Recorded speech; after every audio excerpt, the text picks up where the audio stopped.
Tayo po'y sa sandaling manalangin. Nawa ang mga katagang mamumutawi sa aking mga labi at ang pagbubulay-bulay ng aming mga puso ay maging karapat-dapat sa iyong banal na harapan, o aming dakilang bato. Sa pangalan ni Jesus, Amen. Good morning! Tunay na napakasarap ang magpasalamat sa Diyos. Sa umagang ito, ang ating pong pagbubulay ay pinamagatan po nating walking in the path of obedience. At yan po ay hango po sa sulat ni Pablo sa mga taga-Pilipos, simula sa kabanatang 3, hindi 2, 3, 17, hanggang sa kabanatang 4, talatang 1. Kung saan ang nais po ng Panginoon sa atin ay lumakad tayo na may pagsunod bilang paglalakbay natin sa ating pananampalataya at pagsunod sa ating Diyos. Sa umagang ito, sa pagpapatuloy po natin sa ating paglalakbay sa panahon ng Kwaresma, we are reminded in our Lenten journey that the path of obedience is not always easy, but it leads to victory in Christ. Amen po ba? Hindi palaging madali ang pagsunod sa ating Panginoon. At dito sa ating mga talatang binasa sa atin, makikita natin si Apostol Pablo ay in-encourage niya ang mga mananampalataya to follow faithful examples, to avoid distractions, and to stand firm in the Lord. Dahil sabi nga po, walking the path of obedience requires commitment, it requires discipline, and it requires faith. Kumbaga, ang sinasabi sa atin, ito'y isang paglalakbay that demands perseverance, sapagkat alam natin na sa dulo nito, it would lead us to eternal reward. Kaya samahan po ninyo ako sa umagang ito. Let us reflect on the 3 key lessons mula sa mga talatang ito na matutulungan tayo to walk faithfully in obedience to God. Ang unang punto po natin sa umagang ito is walk in the footsteps of faithful examples. Alam naman natin, walang ibang makita natin na magandang halimbawa riyan ay ang ating Panginoong Jesus. Sabi nga po doon sa talatang 17, join together in following my example, brothers and sisters. And just as you have us as a model, sabi niya, keep your eyes on those who live as we do. So, nagsasalita rito si Pablo at sinasabi niya sa mga mananampalataya doon sa Pilipos na gayahin niyo ako, tignan niyo yung aking ginagawa. Makikita po natin ang makatotohanan dito. Paul urges us to imitate those who live according to Christ's teachings. Kumbaga, pinipresenta niya yung kanyang sarili at yung iba pang mga tapat na mga lingkod ng Panginoon bilang halimbawa upang sundan. Sapagkat sinasabi nga natin na ang ating paglalakbay bilang mga mananampalataya is not meant to be walk alone. No? Hindi pwedeng nag-iisa ka lang. Dahil as we grow in obedience, we learn from the lives of those godly men and women. No? Yun ang isang maganda kapag meron kang tinitignan na gumagabay sa iyo. No? At ang pinaka magandang halimbawang makita mo ay yung mga magulang. Sila na nagturo sa iyo, sila na nagpamulat sa iyo sa pananampalataya sa ating Panginoon. Because Jesus Himself walked in obedience to the Father. And Jesus calls us to do the same. Yun din ang panawagan ni Jesus, gayahin niyo ako.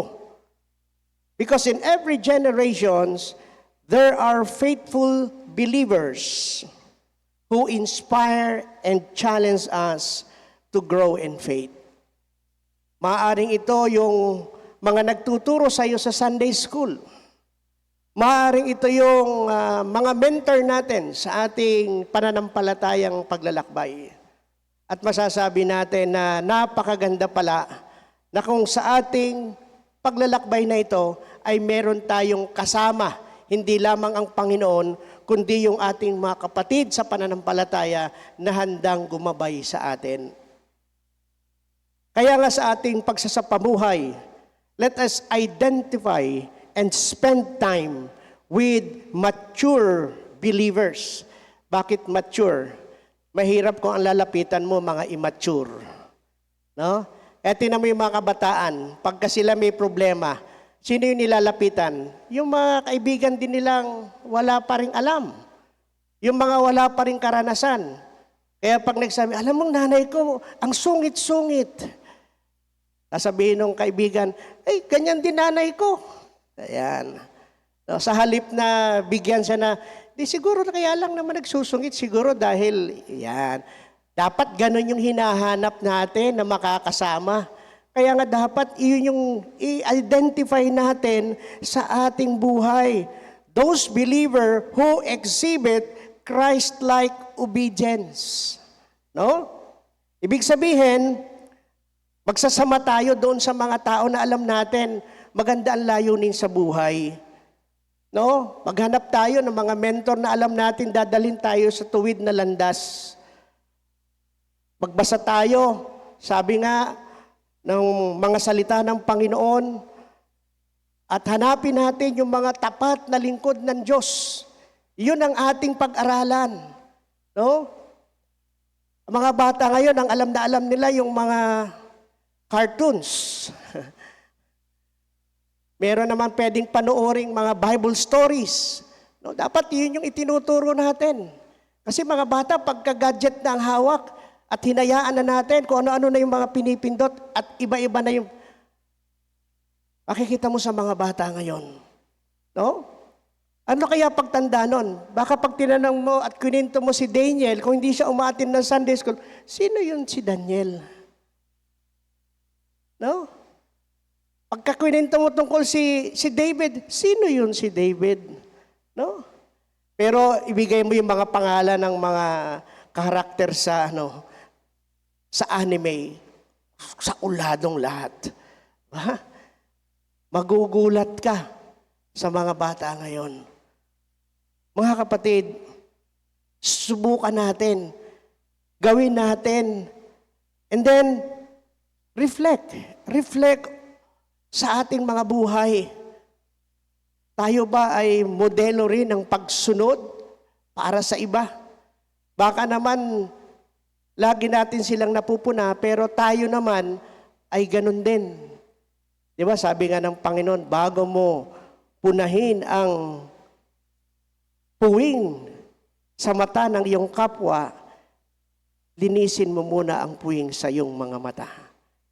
Mga kapatid, reflect on your own life.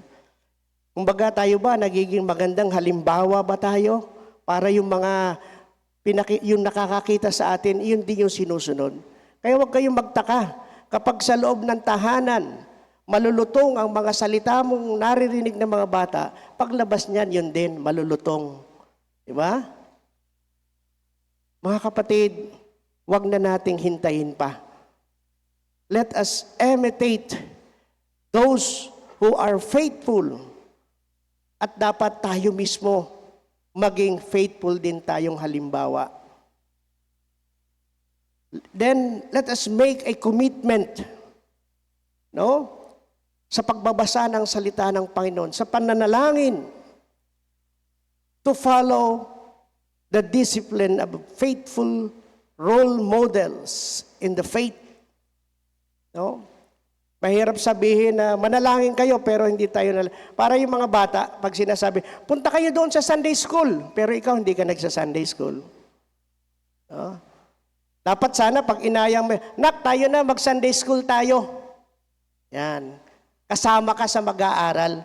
Hindi yung pinapupunta mo lang yung anak mo, ikaw hindi ka naman nagsa-Sunday school. No? Gustong-gusto nating matuto sila, pero tayo ayaw nating matuto. Parang sasabihin ng bata, kayo nay, kayo tay, bakit hindi kayo umaattend ng Sunday school?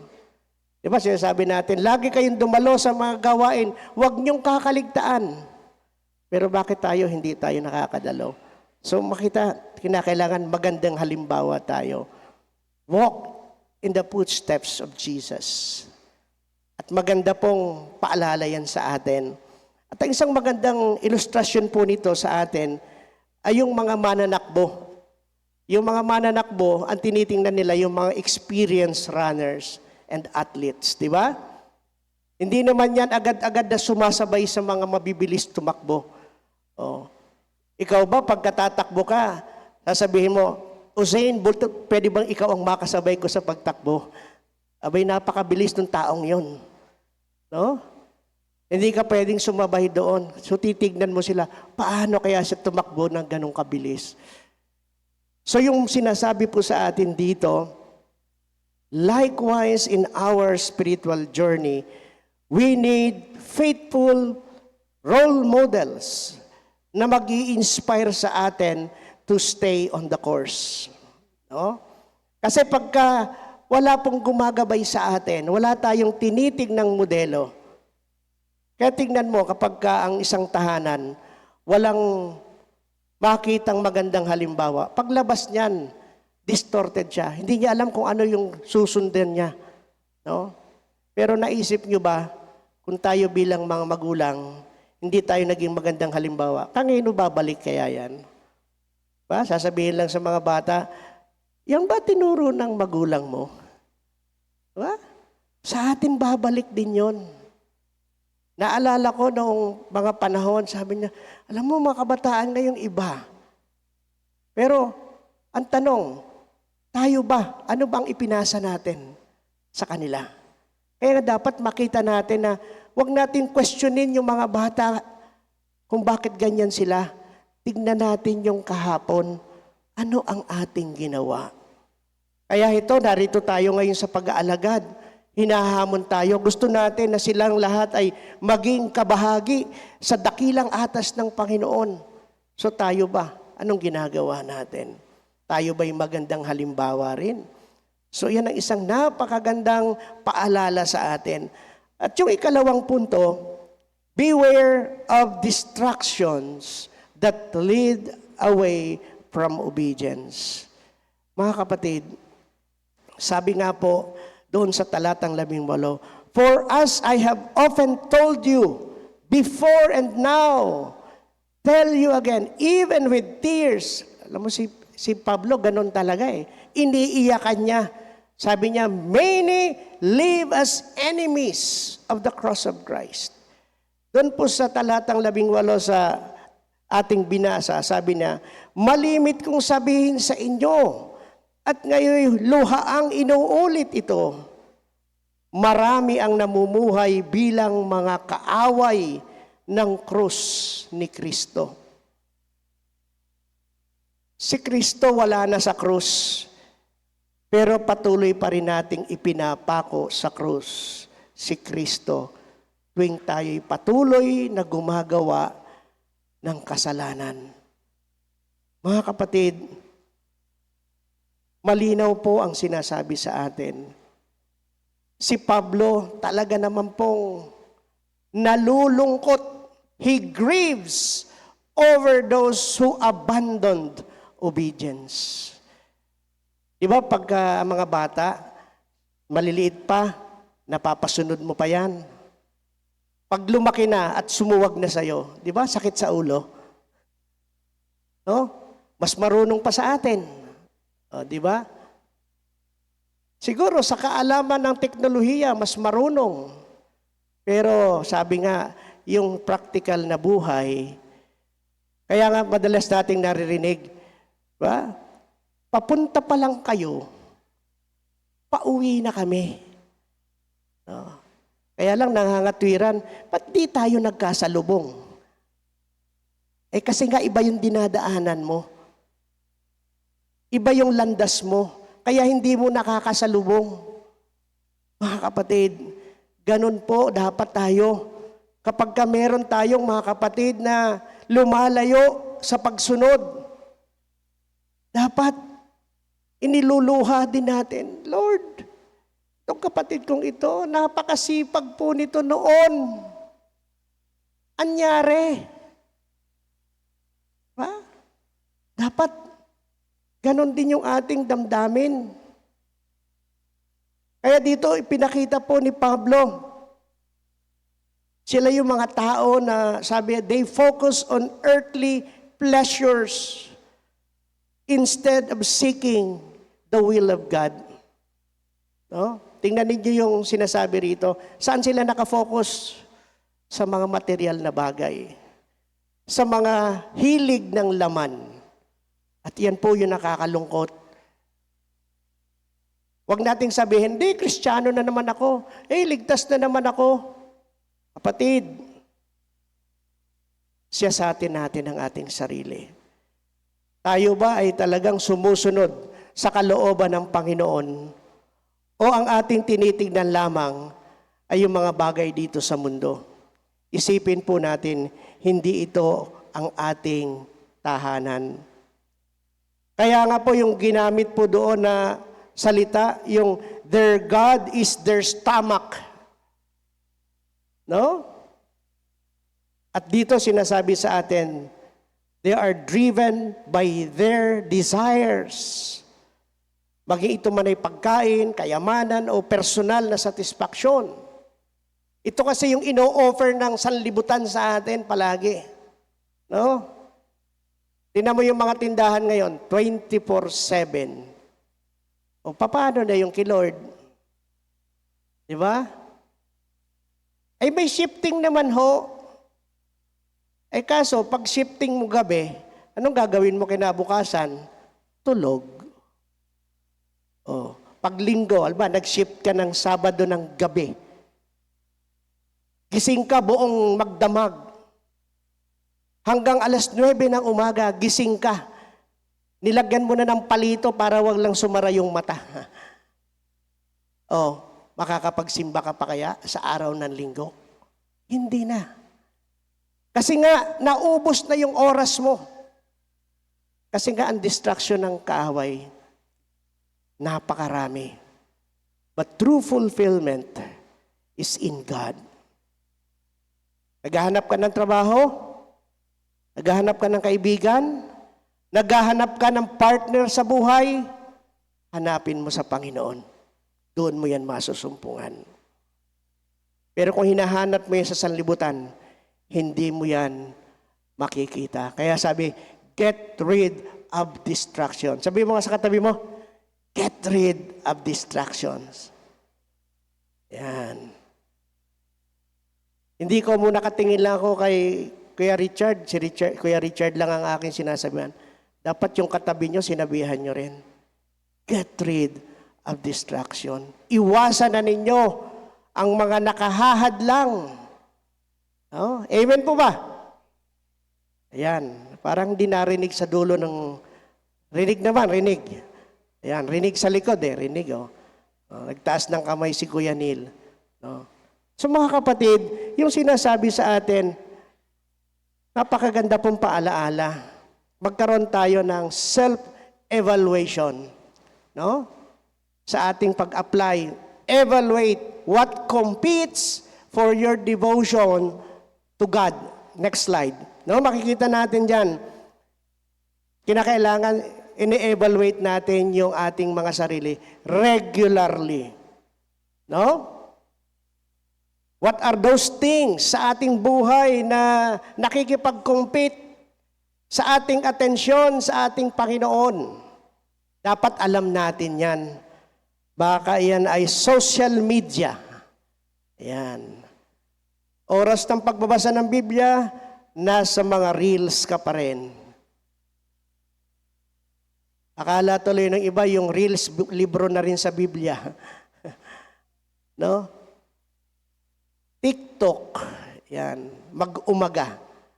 No? Tayo mo, oras na para sa Panginoon. Social media, yung pagiging materyoso natin, mga unhealthy relationships, di ba? Yan ang mga madalas na nagko-compete sa ating debosyon sa Panginoon.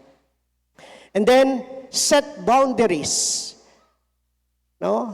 To minimize distractions. Ibig sabihin lamang po rito, alam mo, hindi naman sinasabing huwag ka nang tumingin sa gadget kasi baka may magandang sinasabi, baka mayroong panawagan ng simbahan, no? Sabi, i-limit natin. Limit natin yung screening time, di ba? Subukan nyo yung mga bata, bigyan nyo ng gadget simula umaga hanggang gabi. Ano kaya mangyayari sa bata? Diba? Mahihilo yan. Kasi gusto mong pakainin, hindi mabitawan yung gadget. Okay, sino may kasalanan? Yung bata o yung magulang? Binili mo eh. Ibinigay mo. Dapat ikaw ang naglilimit. May oras ka lang. Yung mga binubuksan mong mga website, dapat alam mo. Dapat naka-safe mode. Naka-safe mode siya. Hindi yung kung ano na lang. Kasi ngayon, mga kapatid, lalo doon sa mga hindi techie, no? Akala lang natin, ang pinapanood ng ating mga anak, simple lang. Ngayon, meron po ngayon, bigla na lang sumusulpot. No? May mga biglang sumusulpot na lang na hindi pambata. Kaingat po tayo. Kaya po, sabi nga, medyo bigyan natin siya na lang ng limit. Be mindful of the influence around us. Dapat conscious tayo sa mga desisyon, no, natin sa buhay. Ano ba ang ating ipaprioritize? Yung ating spiritual growth o yung growth ng ating flesh? Kasi minsan iyon yung kalaban natin. So learn to minimize distraction and improve your productivity. And then practice fasting or self-discipline. Pastor, baka ako mangayayat. Hindi lang naman po pagkain ng fasting. Baka pwedeng yung fasting mo social media. Baka yung fasting mo, tigil mo na yung marites. Baka naman yung fasting mo ay tigil mo na yung marisol. Mare, lagi nakasulsol, marisol. Mga kapatid, kinakailangan nakafocus tayo sa kalooban ng Diyos. Develop always a habit of fasting or practicing self-discipline. Kasi sa totoo lang talaga, disiplina lang naman sa katawan. Disiplina sa lahat ng bagay. Kahit nga sa pagkain, di ba? Kaya nga ako, sabi ko nga doon sa mga pinupuntahan ko, alma, nag-service. Pag pinakain nyo na ako, huwag nyo na akong pauwian. Bakit? Kasi nabusog ka na, may pabaon pa. Anong gagawin ko doon sa baon? Pag uwi, edi kakainin uli. No? Tapos natin, Pastor, parang nangangayayat ka ngayon. Wala kang tigil lang kabibigay. Ang hirap naman magtapon, di ba? Ang hirap naman, mabalitaan mo yung binigay mo rin sa iba. Naglinis na ba kayo ng mga ref? Pamigay kayo paminsan-minsan. No? Kasi minsan, iyon yung nagiging dahilan.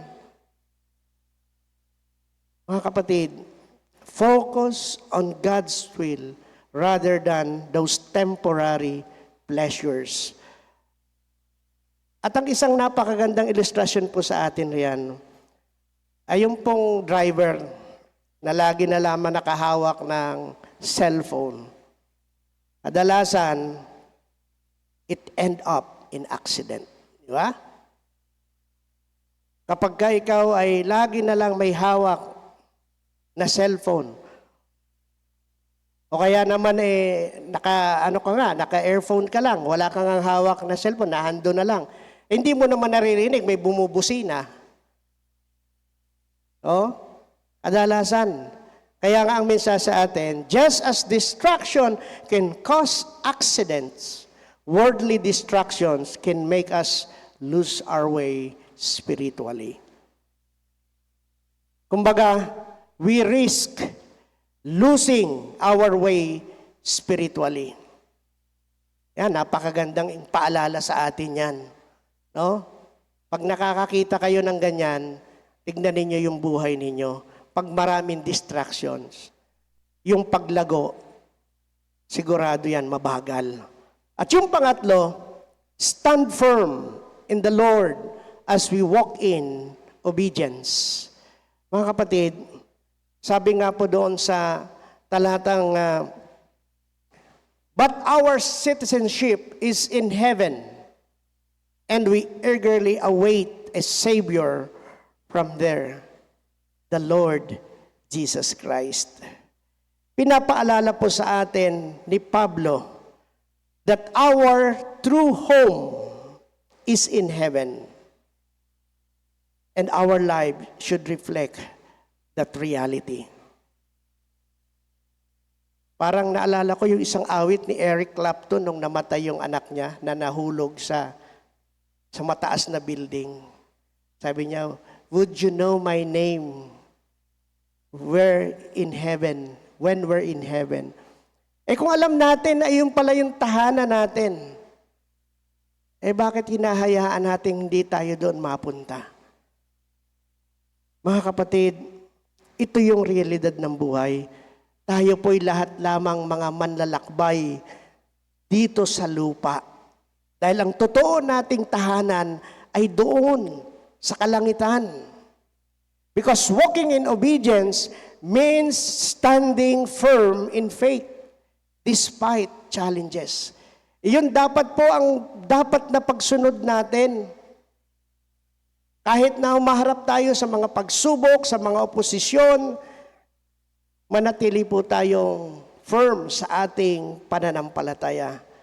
Because the Christian life is not about comfort, mga kapatid.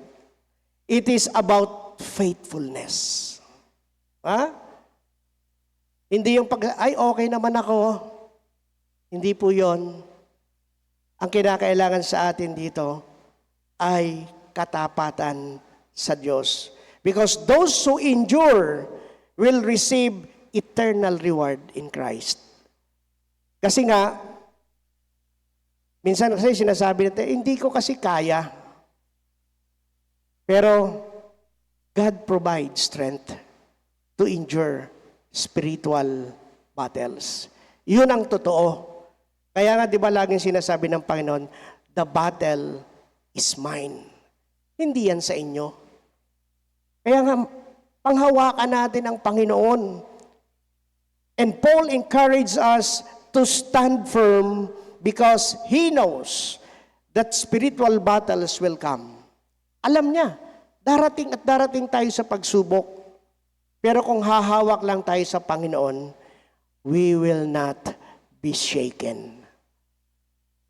Kaya next Sunday, mga kabataan, attend kayo ng inyong Grand Fellowship. Yung title nun ay Unshaken. Paano nga ba ako hindi mauuga? No? Mga kapatid, stand firm in the Lord. Maaaring tayo dumaranas ng mga pagsubok sa buhay. Pero ang isang hamon sa atin para maisapamuhay natin ito, strengthen your foundation in Christ. Palakasin mo ang pundasyon sa Panginoon. Paano natin gagawin yon? By doing spiritual disciplines tulad ng panalangin, pagpupuri, pagsamba, at pag-aaral ng salita ng Diyos. So when we face trials and temptations, remind yourself of your true identity as a citizen of heaven. Meditate on God's promises during trials. Isipin mo na lang, Lord, lalampas din to. Matatapos din to. Di ba sabi nga ng Panginoon, yung mga pinagdadaanan nyo ngayon, hindi yan maihahambing doon sa inilalaan ko sa inyong glory o dingal. No? Yun ang inihahanda sa atin ng Panginoon. And then let us surround ourselves with community of believers. Dapat ang mga nakapaligid sa iyo, yung mga taong alam mo, hindi ka i-influensya ng masama. No? O, sabihin mo sa katabi mo, layo-layuan mo na ako. Kapag kami hindi magandang pinagagawa sa iyo, sabi mo, layo-layo ka. No? O kaya ikaw na lumayo. Ha? Kasi minsan tayo ganun eh. Di kaya ko yan. No? Di natin kaya. Mas malakas sa atin yan, kaaway. Pero sabi nga, kung manatili ka sa Panginoon, yun, makakaya mo yan. So what we need? Strong foundation in Christ. Dahil mahalaga po yan, mga kapatid. Kaya ngayon, lagi nating sinasabi, huwag niyong kakaligtaan. Yung pagdalo sa mga gawain, pag-aaral ng salita ng Diyos, pananalangin. At ang isang magandang ilustrasyon po nito ay itong puno. No? Ano yung nakikita niyo sa puno? Ano yung nakikita niyo sa puno? Faith in Christ. Yung roots, si Kristo na. No? Ikaw na nasa ibabaw, kailangan mo yung pananampalataya kay Kristo. A tree with deep roots standing strong in storm. Kasi pagka po wala tayong ugat, mahina yung pundasyon natin, kunting hangin-hangin lang, kunting tapik-tapik lang ng kaaway, tumba ka na. No? Minsan pag natumba ka na, ayaw mo nang bumangon eh. Diba? So tulad po ng isang matibay na puno that withstands winds during storm, a believer rooted in Christ stand firm in obedience. No? Kaya nga mga kapatid, kung tatanay, paano kaya ako magiging firm sa aking pundasyon? Si Kristo ang susi sa ating tagumpay. Mga kapatid, we can endure the storms of life without losing faith when we are in Christ. Kaya nga po, mga kapatid, bilang pagtatapos, always remember, walking the path of obedience is a journey of faith, perseverance, and commitment. Mga kapatid, malinaw po ang mensahe ni Pablo sa atin sa kanyang sulat sa mga taga-Pilipos that we must first walk in the footsteps of faithful believers. Follow faithful believers as examples of obedience. And then we must be aware of worldly distractions that can pull us away from obedience. Beware of distractions na maglalayo sa atin sa Panginoon. At yung pangatlo, stand firm in faith, knowing that our true reward is in heaven. So as we continue our Lenten reflection, to end, a final challenge to us. Let us commit to walking in obedience through faith, discipline, and devotion. And then, trust that obedience would lead us to true victory in Christ. Tayo po'y manalangin. Salamat tayo sa Panginoon. Dakilang Diyos, nagpapasalamat po kami sa patuloy mo pong paggabay sa amin sa daan ng pagsunod. Tulungan mo po kami, Panginoon, to follow godly examples, to resist worldly distractions, and to stand firm in our faith. Lord, may our lives be pleasing to you as we seek to obey your will. Palakasin mo po kami, Panginoon, sa aming paglalakbay na ito, and lead us to victory in Christ. In Jesus' mighty name we pray. Amen and amen.